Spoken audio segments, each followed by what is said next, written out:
बंधुओं और मातृशक्ति। अपने तीसरे दिवस की संध्या में हम सब लोग यहां बैठकर कुछ आध्यात्मिक चिंतन करने की दृष्टि से एकत्र हुए। रोज के प्रवचन में आपसे निवेदन किया जा रहा है कि चिंता मुक्त होने के लिए व्यक्ति को चिंतन की ओर चलना चाहिए। यदि चिंतन के साम्राज्य में व्यक्ति जीने लगता है तो चिंता अपने आप चली जाती है। चिंता मानव को दग्ध करती है, चिंतन मानव को मुक्त करता है। चिंतन के क्षेत्र में रहने वाला व्यक्ति सर्वेश्वर सर्वाधार परमात्मा के प्रति समर्पित होने के कारण निश्चिंत जीवन जीने का अधिकारी हो जाता है। इसलिए भी आध्यात्मिक दृष्टि से तो चिंतन का बहुत महत्व है ही, लेकिन लौकिक दृष्टि से भी यदि आप देखें तो चिंतन का महत्व इसलिए है कि संसार का कोई व्यक्ति ऐसा नहीं है जो बोझिल जीवन जीना चाहता हो। बोझिल जीवन मानव के लिए पीड़ा कारक हो जाता है और उन्मुक्त जीवन, प्रसूनवत जीवन, हल्का जीवन मानव के लिए हरदम प्राप्तव्य है और उस दिशा में वह सोचता भी है और विचार भी करता है। आध्यात्मिक प्रवचनों का लौकिक लाभ यह है कि मानव की चिंता दूर होती है, मानव का मस्तिष्क संकीर्णताओं से दूर चला जाता है, मानव के जीवन में उदारता प्रतिष्ठित होती है और ये सारा दूर दूर बिखरा हुआ विश्व चिंतन की दृष्टि से फिर एक दिखाई पड़ने लगता है। भगवान आदि शंकराचार्य अद्वैत के अद्भुत आचार्य थे, जिन्होंने अद्वैत दर्शन का पुनः प्रवर्तन किया। बहुत लोग ऐसा कहते हैं कि अद्वैत का उन्होंने प्रणयन किया, लेकिन बहुत सारे विचारक इससे सहमत नहीं है, क्योंकि ऐतिहासिक सत्य भी यही है कि अद्वैत का चिंतन तो भारतीय संस्कृति में वेद के काल से चला आ रहा था। उसके ऊपर कुछ आवरण पड़ गए, कुछ दूसरे चिंतकों ने अपने चिंतन के द्वारा समाज को इतना प्रभावित किया कि वो मूल चिंतन आवरण में पड़ जाने के कारण जैसे अग्नि के ऊपर राख छा जाती है और स्फुलिंग दिखाई नहीं पड़ता, लेकिन स्फुलिंग की सत्ता रहती। ठीक इसी प्रकार से अद्वैत का वह सुदीर्घ चिंतन, विश्वव्यापी चिंतन, सर्वात्म भाव को प्रकट करने वाला चिंतन कहीं धूमिल हुआ था। उन महापुरुष ने बहुत छोटी सी आयु में पूरे भारत का भ्रमण कर राष्ट्र की एकता का संकल्प जगाया और विश्व के मानव के भीतर एक ही सूत्र अनुस्यूत है। जैसे माला के मनकों में एक डोरा छिपा होता है, दाने दिखाई पड़ते हैं। पुष्प की माला में पुष्प दिखते हैं किंतु डोरा दिखाई नहीं पड़ता। लेकिन विचार करके देखा जाए, यदि डोरा टूट जाए तो फूल बिखर जाएंगे, यदि अनुस्यूत धागा टूट जाए तो मन के बिखर जाएंगे।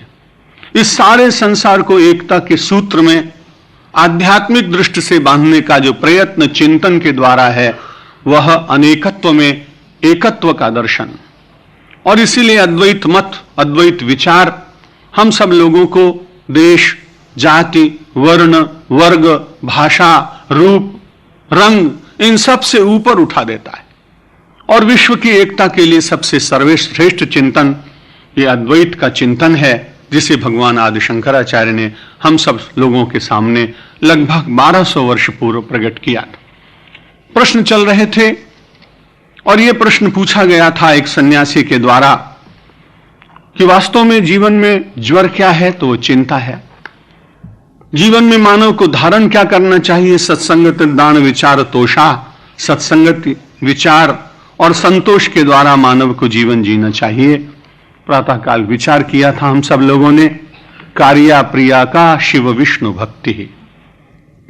संसार में सबसे अच्छा कार्य क्या है, प्रिय कार्य क्या है, जिससे मानव को पूर्ण संतोष प्राप्त होता है? वो कहा गया था शिव और विष्णु की भक्ति। यहां भी अनेकता को एकता के साथ देखने का यत्न हुआ। चाहे शिव की भक्ति करें और चाहे विष्णु की भक्ति करें। दो उदाहरण प्रातःकाल के प्रवचन में आपको निवेदित किए गए थे। और जब मानव भक्ति करता है तो भक्ति के द्वारा मानव जुड़ता है। संसार में जब जब मानव कहीं जुड़ता है तब उसको निश्चित रूप से कहीं संतोष की प्राप्ति होती है। साहित्यकार साहित्य से जुड़ता है, संगीतकार संगीत से जुड़ता है, लेखक लेखन से जुड़ता है, माता वात्सल्य से जुड़ती है, दाम्पत्य दो व्यक्तियों के बीच के प्रेम को जोड़ता है। समाज के और जहां जहां क्षेत्र हैं, व्यक्ति जहां जुड़ता है वहां तत्काल थोड़े से सुख का अनुभव करता है। लेकिन एक बड़ी कठिनाई, ये जितने संयुक्तिकरण हैं ये बहुत दीर्घकालीन नहीं। किसी भी संगीतकार को कितना भी संगीत से रुचि हो, लेकिन थोड़े काल के बाद उसे विश्राम की इच्छा होगी। किसी व्यक्ति को भोजन बहुत प्रिय लगता हो, मधुर पदार्थ, लेकिन उसकी एक मर्यादा है कि उसको पा लेने के बाद उसका मन करेगा कि अब इससे अधिक नहीं ग्रहण करना चाहिए। भक्ति की एक विशेषता है, ज्यों ज्यों डूबे श्याम रंग त्यों त्यों ऊजर होए। इस श्याम रंग में जितना जितना मानव डूबने का प्रयत्न करता है उतनी उज्जवलता उसको मिलती है। और परमेश्वर से जुड़ा हुआ व्यक्ति कभी विश्राम की आकांक्षा नहीं करता है। उसके मन में लगता है कि मैं निरंतर इस रस में डूबा ही रहूं। जगत के जितने रस हैं वे बहुत सत्य होने पर भी एक मर्यादा में, एक सीमा में, एक अवधि में, एक काल में, एक अवस्था में पहुंचकर मानव को शिथिल बना देते हैं और उनकी ओर से मानव का मन हटने लगता है। यदि वो विवेक पूर्वक हटता है तो वो वैराग्य होता है, और यदि वैराग्य पूर्वक हटता है तो भी उसमें से भक्ति जन्म लेती है। परमेश्वर की ओर झुकने का, अपने इष्टदेव की ओर चलने का विचार अपने आप ही जागता है। और यदि वो विवशता से उत्पन्न होती है तो रोग के द्वारा होती है, व्याधि के द्वारा होती है, तिरस्कार के द्वारा होती है, अभाव के द्वारा होती है। संसार में बहुत वस्तुएं हैं, लेकिन दरिद्रता में जूझने वाला व्यक्ति उनको प्राप्त नहीं कर सकता। संसार के बहुत सारे सुखोपभोग हैं, लेकिन यदि व्यक्ति व्याधिग्रस्त है तो वो उनका सेवन नहीं कर सकता है। लेकिन विवेक से यदि मानव उन पदार्थों का परित्याग करने का विचार करता है तो वही विवेक धीरे धीरे, विवेक तो स्थायी होता है, लेकिन उसका विवेचन करने के बाद जो प्राप्त होता है उससे वैराग्य की एक भावना मानव के मन में जगती है। संसार का कोई ऐसा धर्म नहीं जिसने मानव को विराग का संदेश न दिया हो। भगवान बुद्ध, भगवान महावीर, भगवान आदि शंकराचार्य, इन सब लोगों के चिंतन में आप देखेंगे कि उन्होंने बार बार कहा है कि पदार्थों से प्रीति कुछ कम करने का प्रयत्न कीजिए। जब पदार्थों से मानव की प्रीति कम होगी, और रोज ही आपसे निवेदन किया जा रहा है कि जब आप रिक्त होंगे तो कुछ पाने की इच्छा होगी। जब मानव कभी किसी सीढ़ी पर चढ़ता है तो आपका रोज का अनुभव है कि पिछले स्टेप पर यदि आपके पैर हों और उन दोनों पैरों को आप उस सोपान पर जमा कर रखें और आपकी इच्छा हो कि मुझे आगे बढ़ना है, तो आप बढ़ नहीं पाएंगे। यदि आगे बढ़ना है तो एक पैर पिछले सोपान पर रहेगा और अगला पैर अगले सोपान पर रहेगा। हर सोपान पर चढ़ने के लिए पिछले सोपान का परित्याग करना ही पड़ता है। कोई व्यक्ति बड़े शिखर पर पहुंचना चाहता है, गिरनार पे जाना चाहता है, और उसमें कम से कम 9000 सीढ़ियां चढ़नी होती हैं। अब कोई व्यक्ति यह विचार करता हो कि मुझे गिरनार के सर्वोच्च शिखर पर तो पहुंचना है, पर कोई धनी आदमी, कोई राजा, कोई सम्राट बीच की कुछ सीढ़ियों को सोने से मढ़वा दे, कुछ के ऊपर चांदी लग जाए, कुछ सीढ़ियों को हीरे से मंडित कर दिया जाए, और चलता चलता मानव सोपान के उस मूल्यवान तत्व का विचार करने लगे, और वो विचार करे कि सोने की सीढ़ी है, चांदी की सीढ़ी है, सीढ़ी पर तो ये हीरे जड़े हुए हैं, तो आप विचार करिए कि सीढ़ी तो उसको मिल जाएगी पर शिखर नहीं मिलेगा। हमारी आपकी बड़ी कठिनाई है कि हम शिखर तक जाना तो चाहते हैं, पर सोपान के सौंदर्य हमको शिखर तक कई बार नहीं बढ़ने नहीं देते, और हम शिखर की महार्घता को, शिखर की श्रेष्ठता का विस्मरण कर सोपान के सौंदर्य पर ऐसे अटक जाते हैं कि हमारी यात्रा कभी कभी रुक जाती। भगवान आदि शंकराचार्य ने कहा, संसार में मानव को प्रियता प्रदान करने वाली, मानव को श्रेष्ठता प्रदान करने वाली कार्य में सर्वश्रेष्ठ कार्य क्या है? शिव विष्णु भक्ति। चाहे आप शिव की भक्ति करें और चाहे आप विष्णु की भक्ति करें। जब भक्ति करते हैं तो भक्ति मानव के हृदय को स्वच्छ करती है, निर्मल बनाती है। भक्ति का सबसे बड़ा लाभ यही है, मानव को पवित्रता मिलती है। जो पवित्र व्यक्ति है वही परमात्मा का प्रीति भाजन होता है। आपने तो रामचरितमानस की बहुत कथाएं श्रवण की हैं। इसलिए गोस्वामी तुलसीदास जी महाराज कहते हैं कि भगवान के मुंह से कहलाते हैं कि निर्मल जन मन सो मोहि पावा और मोहि कपट छल छिद्र न भावा। निर्मल जन मन सो मोहि पावा और मोहि कपट छल छिद्र न भावा। मुझे कपट छल छिद्र अच्छा नहीं लगता है। ये बड़ी अच्छी बात है कि हम भगवान को बहुत सुंदर वस्त्र अर्पित करें। श्रीनाथ जी में जाते हैं, द्वारिका में जाते हैं, बड़े अच्छे अच्छे वस्त्र लोग चढ़ाते हैं, बड़ी अच्छी बात। उससे भी मानव को संतोष मिलता है। अपनी प्राप्त संपत्ति को परमेश्वर के निमित्त अर्पित करना, ये अच्छी बात है। बहुत अच्छे अच्छे 56 भोग भी लगते हैं, ये भी अच्छी बात। लेकिन बहुत कम लोग ऐसे होते हैं जो भगवान से पूछते हैं कि जो मैंने अर्पित किया वो आपको भी अच्छा लगा क्या? भगवान बहुत प्रसन्न होते हैं कि इसने अपनी संपत्ति के छोटे से भाग को और समर्पित करने का प्रयत्न किया है। अन्य की अपेक्षा ये बड़ा भाग्यशाली है और श्रेष्ठ व्यक्ति। पर यदि भगवान से हम और आप पूछें कि महाराज आप ये बताइए कि आपको क्या अच्छा लगता है, तो भगवान ये कहेंगे कि एक बार वस्त्र मत चढ़ाओ, कोई चिंता की बात नहीं, लेकिन निर्मल होकर आओ, तुम मुझे बहुत प्रिय लगोगे। निर्मल जन मन सो मोहि पावा, मोहि कपट छल छिद्र न भावा। भक्ति के साथ कपट और छल छिद्र ये तीनों जुड़ते नहीं। जैसे जैसे मानव के जीवन में भक्ति का विकास होगा वैसे ही ये अपने आप ही समाप्त होते चले जाएंगे। प्रयास भी नहीं करना पड़ेगा। प्रयास करेंगे तो परिश्रम होगा, भक्ति करेंगे तो अनायास रस में डूबते चले जाएंगे। और रस में डूबा हुआ व्यक्ति जहां जहां कहीं नीरसता है, जहां जहां रुक्षता है, जहां जहां मानव के जीवन के अवरोध हैं, उन सारे अवरोधों को तोड़ता हुआ अनायास आगे बढ़ता चला जाता है। जहां परिश्रम करना पड़ता है वहां साधना हो सकती है, लेकिन जहां अनायास मानव के मन में प्रीति जागती है वो वास्तव में भक्ति का सर्वोच्च स्वरूप। भगवान आदि शंकराचार्य ने कहा कि मानव के जीवन में और परमेश्वर को प्रिय लगने वाले सबसे सुंदर तत्व हैं शिव की भक्ति और विष्णु की भक्ति। और फिर कहा किम जीवनम। एक प्रश्न फिर से पूछा एक यति ने सन्यासी से, जीवन क्या है? जीवन की व्याख्याएं सचमुच बहुत अलग अलग है। यदि आप पंडित रविशंकर से पूछें कि जीवन क्या है तो वो उत्तर देंगे सितार। और यदि आप हरिप्रसाद चौरसिया से पूछें कि जीवन क्या है तो कहेंगे बांसुरी। यदि आप अल्लाह रखा से पूछें तो वो कहेंगे जीवन है तबला। यदि आप किसी सुंदर चित्र बनाने से वाले से पूछें, आज हम गए थे बिरला एकेडमी देखने के लिए, वहां एक प्रदर्शनी लगी हुई है और वहां एक बाबा नाम के बड़े अच्छे चित्रकार आए। उनके बहुत अच्छे चित्र देखे, कितने खो जाते हैं, वो तल्लीन हो जाते हैं। बड़ा अच्छा उन्होंने चित्र बनाया।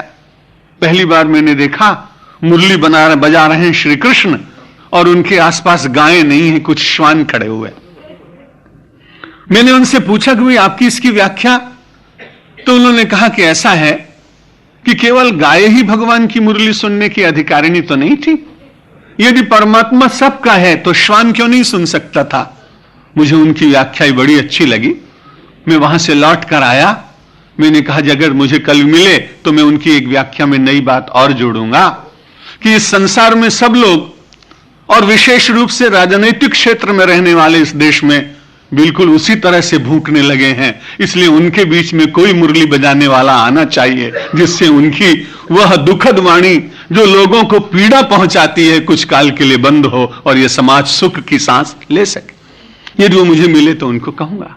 तो मैं आपसे निवेदन कर रहा था कि जीवन की अलग अलग व्याख्याएं, लेकिन जीवन की ये सारी व्याख्याएं अधूरी इसलिए लगती हैं कि इन विषयों में पारंगत लोग अपने जीवन में कभी कभी अभाव का अनुभव करते हैं।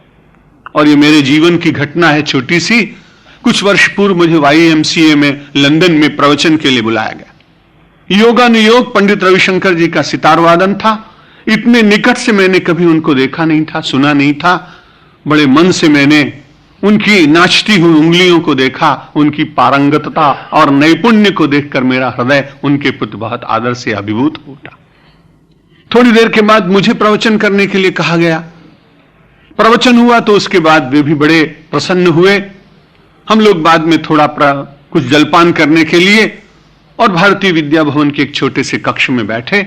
मैंने कहा पंडित जी मैंने ब्रह्मचारी जीवन में कई वर्ष अपने जंगल में व्यतीत किए।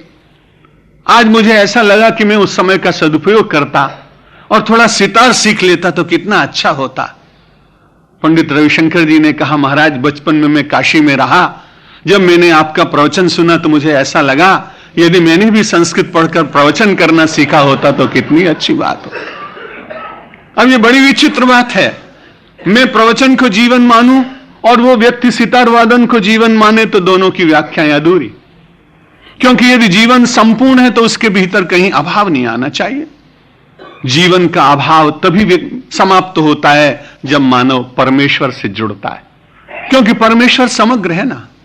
खंडित वस्तुओं के साथ जुड़ा हुआ व्यक्ति खंडित सुख को प्राप्त करेगा, और वो भी बहुत आवश्यक है जीवन को चलाने के लिए, उसकी निंदा नहीं की जा सकती, क्योंकि वो भी तो मानव को बहुत आश्वासन देता है, उससे मानव के अंतर को बहुत संतोष मिलता है। लेकिन पूर्ण संतोष की प्राप्ति, जिसमें से संपूर्ण निकाल दिया जाए और फिर भी निकलने के बाद जो पूर्ण बना रहता है, यही तो भारतीय संस्कृति का अद्भुत गणित।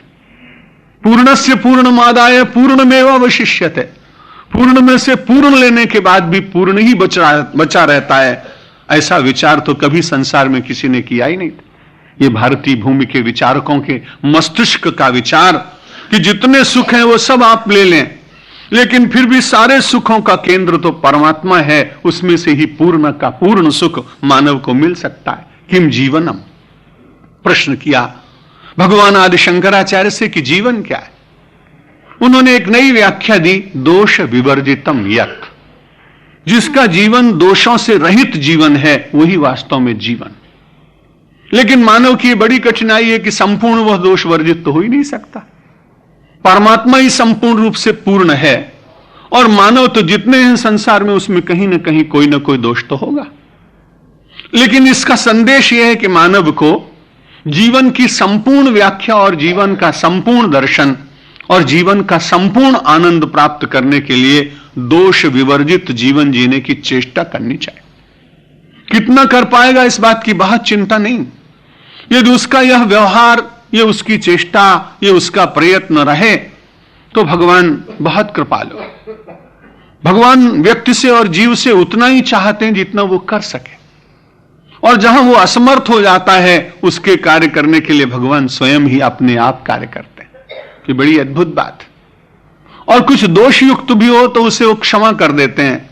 वृंदावन की एक छोटी सी घटना स्मरण आती है। एक संत का ऐसा नियम कि जब सब लोग अपने घर में भोजन कर ले तब भिक्षा लेने के लिए जाते, और वो कहते कि भाई तुम्हारे यहां कुछ बचा हुआ हो तो उसमें से दे दो मुझे तो। और कई लोग ऐसे भी होते कि उनका वेश बहुत अच्छा नहीं था, सामान्य से व्यक्ति दिखते थे, भिखारी जैसे, इसलिए कभी कभी लोग उनको अपने जूठे बचे हुए भोजन का अंश भी दे देते थे। पर वो ले जा करके और उसको ले जाने के बाद और उसको जल से प्रोक्षालन करके और उसके बाद में भगवान को मन ही मन ध्यान करते और उसे ग्रहण करते। वो अनेक परिवार का आया हुआ भोजन और उसमें कुछ लोगों का उच्छिष्ट भी मिल जाता था, उसका भोग भगवान को लगाते और लगाने के बाद भोजन करते। बड़ी विचित्र बात, एक दिन जब भोजन करने के लिए मुख में ग्रास रख लिया तो उसके बाद ध्यान आया कि आज तो भोग लगाया ही नहीं। आज तो भगवान के लिए जो चारों तरफ में जल की रेखा बनाता था वो बनाना भूल गया और अपने मुख के भीतर रखे हुए हैं वो ग्रास, और मन में विचार करते हैं कि आज तो भोग नहीं लगाया, और बड़ा पश्चाताप हो रहा। इतने में भगवान श्री कृष्ण बाल रूप से आए। उन्होंने कहा, अरे पगले क्यों संकोच में पड़ा है, रोज ही तो लोगों का जूठन खिलाता है, आज तेरा ही जूठन खा लेंगे, क्या तकलीफ की बात।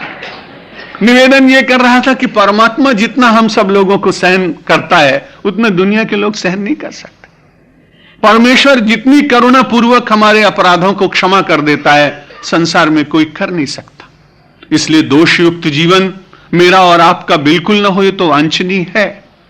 लेकिन मानव संसार में आया है और उसके पूर्व संस्कार हैं, वर्तमान का परिवेश है, वातावरण है, परिस्थितियां हैं, जलवायु है, देश है, ये सब मिलकर के कई बार इच्छा न होने पर भी मानव के जीवन में कोई दोष प्रगटा देते। लेकिन यदि मानव के मन में विश्वास रहे कि मुझको दोषयुक्त जीवन मेरा ध्येय नहीं, मैं इसे अंगीकार नहीं करूंगा, स्वीकार नहीं करूंगा। यदि मेरे भीतर कोई दोष आया है तो मैं प्रायश्चित करके, पश्चाताप करके, प्रार्थना करके, पुरुषार्थ करके अपने जीवन को शुद्ध बनाने का यत्न करूंगा। और यदि इतना संकल्प मानव के भीतर जागता है तो वह बल देने का काम भगवान दे अपने आप करते हैं। इसलिए परमेश्वर की शक्ति पर विश्वास रखते हुए दोष विवर्जित जीवन जीने का मन में विचार करना, यह बहुत ही मानव जीवन के लिए कल्याणकारी बात। अगला प्रश्न भगवान आदि शंकराचार्य से किया, विद्या ही का ब्रह्म गति प्रदाया बोधो ही को यस्तु विमुक्ति हेतु को लाभ आत्मा वगमो ही ओ वही जितम जगत के न मनो ही न। विद्या ही का प्रश्न किया, विद्या क्या है? अगर आप किसी सामान्य व्यक्ति से पूछें तो विद्या ये बताएगा कि भाई भूगोल विद्या है, इतिहास विद्या है, गणित विद्या है, विज्ञान रसायन विद्या है, अनेक विद्या है। विद्याओं का कोई अंत नहीं, उनकी कोई गणना भी नहीं कर सकता। और प्राचीन शास्त्रों को पढ़ते हैं तो कहते हैं कि 64 कलाएं और न मालूम कितनी विद्याएं थी, भूत विद्या, नक्षत्र विद्या, खगोल विद्या, विद्या का कोई अंत है। इसलिए भगवान आदि शंकराचार्य से यह प्रश्न किया गया कि महाराज आप ये बताओ कि वास्तविक विद्या क्या है? विद्या ही का? तो उन्होंने कहा विद्या वो है जो ब्रह्म गति प्रदाया, या विद्या ब्रह्म गति प्रदाती। जो विद्या ब्रह्म को प्राप्त करा देती है वही विद्या है। और आपको स्मरण होगा जब आपने श्रीमद् भगवद गीता के प्रवचन सुने होंगे और अध्ययन किया होगा तो यह प्रश्न भगवान श्री कृष्ण के सामने अर्जुन भी करते हैं, और अर्जुन ने भी भगवान से यह प्रश्न का उत्तर सुना है, अध्यात्म विद्या विद्या नाम। विद्याओं में सर्वश्रेष्ठ विद्या अध्यात्म विद्या है। और आपने कई विश्वविद्यालयों के जो उद्देश्य वाक्य होते हैं उनके नीचे आपने पढ़ा होगा, लिखा होता है सा विद्या या विमुक्त है। विद्या वो है जो विमुक्ति का कारण बने, विमुक्ति का साधन बने। एक स्थान पर विद्या से क्या प्राप्त होता है, बहुत अच्छा वाक्य पढ़ा मैंने, विद्यामृतमश्नुते। विद्या के द्वारा अमृत का भोजन होता है, विद्या के द्वारा अमृतत्व की प्राप्ति होती है। वही बात भगवान आदि शंकराचार्य ने जो परंपरा से इस देश में चली आती थी, जिसे सभी आचार्यों ने स्वीकार किया, सभी तीर्थंकरों ने माना, सभी श्रेष्ठ महापुरुषों ने कहा, उसी बात को भगवान शंकराचार्य ने अपने शब्दों में कहा, या विद्या ब्रह्म गति प्रदानाति सा ब्रह्म विद्या। जिस विद्या के द्वारा मानव को ब्रह्म गति प्राप्त होती है, ब्रह्म दर्शन होता है। एक दिन आपको निवेदन कर चुका हूं, हम सब लोगों की संस्कृति की बड़ी विशेषता है और वो स्मरण रहनी चाहिए कि हम सब लोग प्रदर्शन पर विश्वास कम करते हैं, दर्शन पर विश्वास ज्यादा करते हैं। प्रदर्शन के बीच में समाज में रहना पड़ता एक अलग बात है, और कभी कभी कलाकारों को अपनी कला का प्रदर्शन करना चाहिए समाज को लाभान्वित करने के लिए, वो भी ठीक बात है। लेकिन हर कलाकार के प्रदर्शन के पीछे दर्शन छिपा होता है। क्योंकि आप जो मैंने उस चित्रकार से पूछा कि तुम्हारे चित्र का भाव क्या है, तो उसके भीतर का दर्शन उसकी तूलिका में उतरा। कवि का दर्शन उसकी लेखनी में उतरता है, विचारक का दर्शन उसके चिंतन के कणों में उतरता है। इसलिए अंततो गत्वा दर्शन से प्रभावित व्यक्ति कभी कभी समाज को अपनी योग्यता से प्रभावित करने के लिए प्रदर्शन में जाता है, लेकिन प्रदर्शन जीवन का लक्ष्य नहीं होता। और जब किसी राष्ट्र और समाज का लक्ष्य केवल प्रदर्शन हो जाता है तो वो खोखला हो जाता है, क्योंकि उसके पास कोई दार्शनिक भूमिका नहीं रह जाती। और जब दार्शनिक भूमिका से रहित समाज होता है तो चिंतन के आधार टूट जाते हैं। जब चिंतन के आधार टूट जाते हैं तो पूरा समाज दिग्भ्रमित हो जाता है, और जब व्यक्ति दिग्भ्रमित हो जाता है तो उसके बाद उसके जीवन का रथ, उसके जीवन का यान दिशाहीन होने के कारण कहीं भी टकरा कर टूट जाता है, परिस्थितियों से संधि कर लेता है, सिद्धांतों का विस्मरण कर देता है, तपश्चर्या का जीवन में अभाव हो जाता है, वैचारिक दृष्टि से खोखला होता है, और ऐसा राष्ट्र फिर अपने को राष्ट्र नहीं कह पाता। इसलिए बहुत आवश्यकता इस बात की है कि मानव के जीवन में वे आधार जीवित रहने चाहिए जिनसे उसको अपने अंतःस्रोत से और सुंदर प्रवाह प्राप्त होता है। कोई ऐसा व्यक्ति नहीं जिसके भीतर अंतर्धारा ना हो। हम सब लोग गंगा में स्नान करते हैं, यमुना में स्नान करते हैं, सरस्वती सिंधु में स्नान करते हैं, नर्मदा में स्नान करते हैं। बहुत अच्छी बात है, वहां जाकर अच्छे विचारकों से मिलना होता है, थोड़ी साधना करनी पड़ती है, थोड़ा घर से दूर जाकर कष्ट उठाना पड़ता है, ये सब बहुत अच्छी बात। लेकिन विचार करके देखें कि बाह्य सरिताओं में स्नान करते करते यदि मानव अपनी अंतःसलिला में स्नान करने का अभ्यासी न बने तो वे सरिताएं कितने दिन तक उसका साथ दे सकती। उन सरिताओं में स्नान करने के बाद व्यक्ति को प्रेरणा यही मिलती है कि मुझ में तुम स्नान करके जाओ, लेकिन जब तुम ध्यान करो, तपस्या करो, जप करो, यात्रा से लौटो तो तुम्हारे भीतर से तुम्हारी सरिता प्रवाहित होनी चाहिए। और यदि तुम्हारी वो अंतःसलिला प्रवाहित हुई तो आपने ऊपर में देखा है ना, गंगा और यमुना दिखाई पड़ती हैं संगम। लोग वहां कहते हैं सरस्वती दिखाई नहीं पड़ती है, गुप्त है। मुझे ऐसा लगता है सरस्वती इसलिए गुप्त है कि जब आप संगम से स्नान करके लौटें तो आपकी सरस्वती आपके भीतर से प्रकट हो। आप वहां से लौटें तो आप कह सकें कि गंगा में और यमुना में और संगम में स्नान तो करके लौटा, लेकिन वहां से एक संदेश लाया हूं। और मां ने यह कहा है कि जहां से गंगा निकलती है, आपने देखा है गोमुख बहुत छोटा है, मानव का मस्तिष्क भी बहुत छोटा है, उसमें से विचार की गंगा निकलती है। और जब वो वैचारिक गंगा प्रवाहित होती है तो चाहे बुद्ध के मस्तिष्क से निकले और चाहे महावीर के, चाहे वो ऋषभदेव के मस्तिष्क से निकले और चाहे ज्ञानदेव के, चाहे वो तुकाराम के मस्तिष्क से निकले और चाहे तुलसी सूर और मीरा और नरसिंह मेहता के, निश्चित रूप से आपने देखा है वे सारी ही विचार की सरिताएं, जिनमें हम आज भी कभी अवगाहन करते हैं तो कितना आनंद मिलता है। खो जाते हैं, जगत भूल जाता है। आप विचार करिए, दूसरे के मस्तिष्क की सरिता सदियों से प्रवाहित आपको आनंद प्रदान कर रही है, और यदि आपकी सरिता आपसे प्रवाहित हुई तो आप कितने आनंद में जिएंगे, कितने गोते लगेंगे, इसका वर्णन तो कोई कर ही नहीं सकता। करते भी आप अपनी प्रतिभा और अपनी शक्ति का विस्मरण न करें। यदि आप अपनी शक्ति का विस्मरण कर दें तो भगवान श्री कृष्ण क्यों कहते, वो कह देते अर्जुन मैं तुम्हारा उद्धार कर दूंगा। 6ठे अध्याय में आपने पढ़ा, जब अर्जुन कहता है महाराज मुझे तो आप जैसे गुरु मिल गए, शिष्यस्ते हम शाधिमाम तो हम प्रपन्नम, मैं आपके प्रपन्न हूं, आप मुझे मार्ग बताइए। उसी दिन भगवान श्री कृष्ण को गीता बंद कर देनी चाहिए थी और उस दिन कह देते कि तू निश्चिंत हो जा, अब मैं तेरा उद्धार कर दूंगा, क्योंकि तू मुझे पूरी तरह से प्रिय भी है और तूने मेरे प्रति समर्पण भी किया है। पर भगवान बार बार कहते हैं उद्धरेद आत्मनात्मानम नात्मानम अवसादयेत आत्मयो हि आत्मनो बंधो आत्मयो रिपुरात्मनः। अर्जुन ये बड़ी अच्छी बात है कि मैं तुम्हारा सारथी हूं, ये बहुत अच्छी बात है कि तुम मेरे मित्र हो, ये बहुत श्रेष्ठ है कि मैं तुम्हारा संबंधी हूं, लेकिन इन सारे नातों में अपनी शक्ति का विस्मरण मत करना। परमात्मा की कितनी उदारता है, इतने शक्तिवान होने पर भी अपने जीव को कहते हैं कि तू बड़ा शक्तिमान है। नहीं तो वो कह सकते थे कि तुम संपूर्ण रूप से बस मेरे साथ रहो और पुरुषार्थ करना बंद कर दो।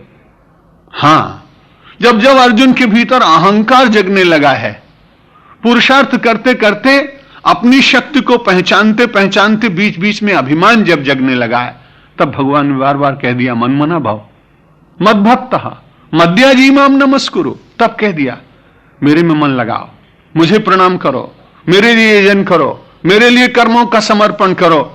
लेकिन जहां वो अपनी शक्ति से निरभिमान होकर आगे बढ़ रहा है, भगवान बड़े प्रसन्न हो रहे हैं। जैसे आपको अपने बालकों को उन्नति करते देखकर प्रसन्नता होती है,